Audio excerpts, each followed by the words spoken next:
అన్నా పలానూరులో మీ వాళ్ళే ఉన్నారటగానే జర ఫోన్ చేసి చెప్పరాదు మనకే ఓటేయమని. అరే నేను చూసుకుంటా తమ్మి, వాళ్ళకి మనం ఎంత చెప్తే అంత. సారు ఓ పారి నువ్వు వచ్చి ప్రచారం చేస్తే నేను పక్క గెలుస్తా సారు. కాక మీ బలగం పెద్దదేగానే ఏదన్నా ఉంటే నేను చూసుకుంటా కానీ జర అందరికీ చెప్పు మన గుర్తుకే ఓటేయమని అని అడుగుతుంటారు. అంటే తెలిసిన వాళ్ళు చెప్తే ఇంటారని మనోళ్ళు ఆపోచన. ఇప్పుడు గీ ముచ్చట దేనికంటే తమిళిసై మేడం మళ్ళా తెలంగాణకు వస్తుందుల్లో.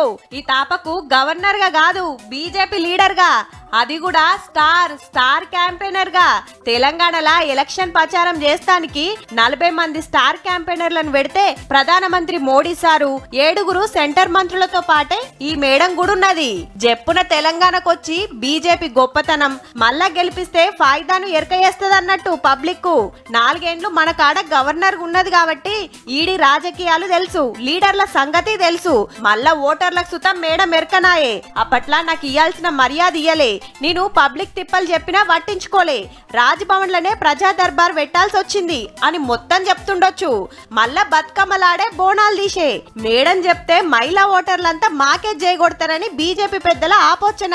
మొన్ననే గవర్నర్ పదవికి రాజీనామా పెట్టి కమలం కండువ కప్పుకొని మద్రాస్ ఎంపీగా నిలబడ్డది తమిళిసై మేడం. ఆడ ఓట్లు ఒడిచినాయి కాబట్టి ప్రచారం కోసం వీడికి తీసుకొస్తున్నట్టు. మన పాత గవర్నర్ గారి ప్రచారం తోటి బీజేపీకి ఎంత ఫాయిదా అవుతుందో గాని తెలంగాణ రాజకీయాల్లో తమిళిసై మేడాన్ని మళ్ళో పారి చూడబోతున్నామబ్బా.